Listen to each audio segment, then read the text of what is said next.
Hello everyone, welcome back to Stock Market Meridian. Today is 25th August 2026 and you're watching today's pre-market report. Let's begin with the global markets. Starting with the US markets, yesterday the Dow Jones Index closed in the green, while the remaining major indices ended in the red. Currently, US index futures are trading in the negative zone. Moving to the European markets, the same trend was seen in Europe. Only the FTSE index closed in positive territory, while the remaining major indices ended in the red. Now, looking at the Asian markets. Markets in Japan, China, and South Korea are currently trading in the negative zone. So overall, global markets are indicating a negative sentiment for today's session. Now, let's move to commodities. In crude oil, US WTI is currently trading around $84 to $86 per barrel, while Brent crude is trading near $92 to $94 per barrel. Yesterday, Indian crude oil futures declined nearly 2.7%, while natural gas futures gained around 0.6%. In the precious metals segment, Indian gold futures gained more than 0.5%, while silver futures closed around 0.96% lower.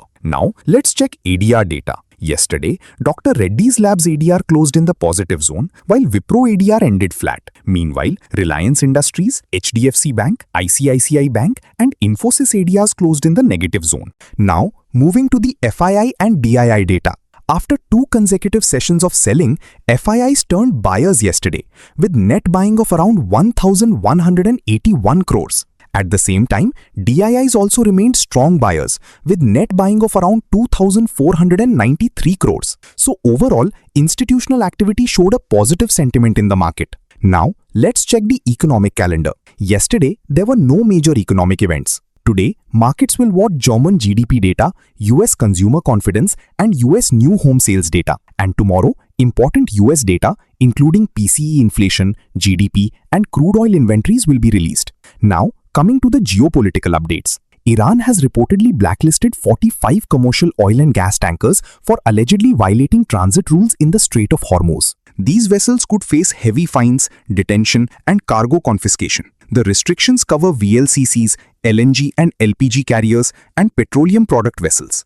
Third-party ships conducting ship-to-ship transfers with blacklisted vessels could also face restrictions. The move comes amid rising tensions between Iran and the US, although oil flows through the strait continue. US Energy Secretary Chris Wright said the 7-day average of oil passing through the strait remains above 8 million barrels per day, supported by naval protection and coordinated logistics. Another major development is the US Treasury's new financial pressure campaign, described as Operation Economic Outcast. Treasury Secretary Scott Bessent said the goal is to cut off Iran's major economic lifelines, particularly oil revenues and financial networks. The campaign focuses on areas including oil and shipping, aviation, gold, technology, and digital assets. Foreign companies and financial institutions facilitating Iranian transactions could face secondary US sanctions, including being cut off from the US dollar financial system. The US is also giving some entities an opportunity to stop their dealings with Iran before tougher action is taken. Now, another important update from the United States. H-1B visa fee proposal. The Trump administration is moving forward with a proposal to permanently introduce a $103,265 fee on certain new H-1B cap subject petitions. The proposal has cleared the White House regulatory review process and is being developed through the Department of Homeland Security. This follows the earlier $1 lakh H-1B fee announced through a presidential proclamation, which faced legal challenges. The administration is now attempting to establish the fee through formal federal rulemaking. Additional immigration-related fees are also being introduced, including $4,000 for certain H-1B applications and $4,500 for certain L-1 applications. This could significantly increase hiring costs for US companies and may encourage more local hiring, nearshoring, and offshore project execution from India. Now, let's move to the major updates from India. Chinese President Xi Jinping is expected to visit India next month for the BRICS Summit in New Delhi on September 12 and 13. This could be his first visit to India in around 7 years and would mark an important development in India-China relations following the 2020 border tensions.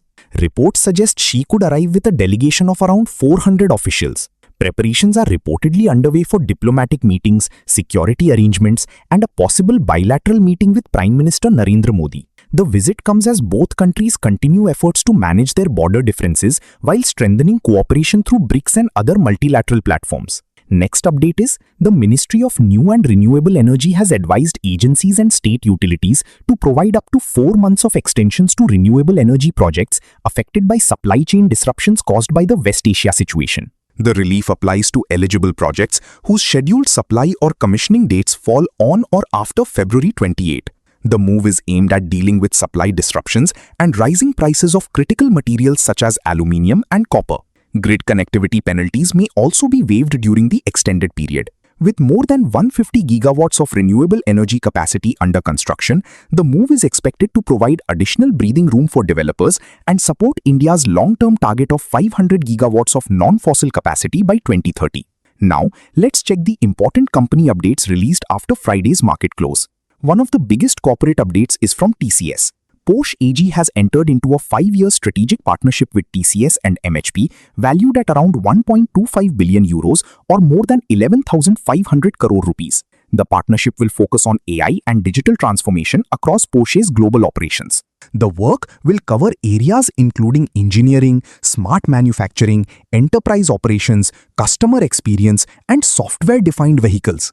This deal strengthens TCS's position as a major technology partner in the European automotive sector. Next, the Government of India has announced an offer for sale in Hindustan Copper. The government plans to sell up to 6% stake with a floor price of 514 rupees per share. The base offer represents a 3% stake with an additional 3% available under the oversubscription option. The total transaction could be worth around 894 crore rupees.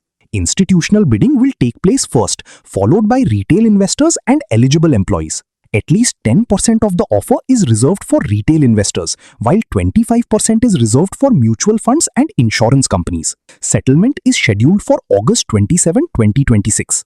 Next, Kotak Mahindra Bank has completed the allotment of $650 million of 5-year senior unsecured notes. The notes carry a fixed annual coupon of 5.478% and mature in August 2031. The proceeds will help diversify the bank's funding sources and support its general corporate requirements. The notes will be listed on India INX IFSC and NSE IFSC. Next, Piramal Finance has opened a qualified institutional placement or QIP to raise fresh equity capital.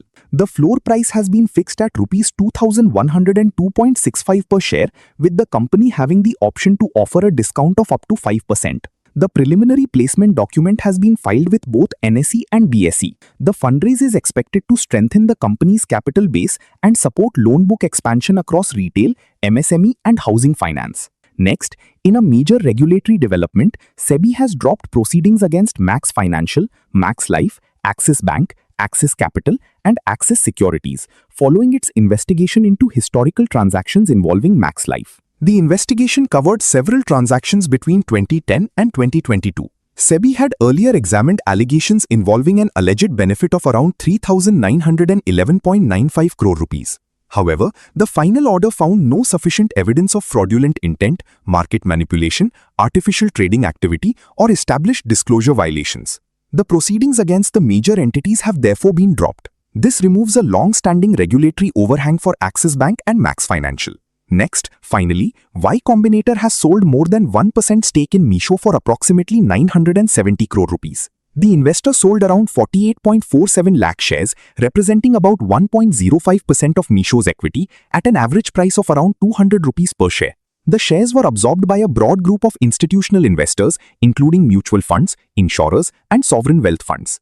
This strong institutional participation highlights continued interest in Meesho's e-commerce and logistics business. Next, SoftBank has sold a 2.58% stake in Lenskart for approximately 2,888 crore rupees through block deals. The shares were sold at an average price of around 641.75 rupees per share. Following the transaction, SoftBank's stake declined from approximately 9.86% to 7.28%. Despite the large supply, the shares showed strong demand, with the stock closing only slightly lower. Around 25 major institutional investors reportedly absorbed the stake. And that's all for today's pre-market report. If you found this video helpful, don't forget to like, share, and subscribe to our channel. And I'll see you again this evening with today's post-market report. Thank you for watching. Signing off, Jai Hind.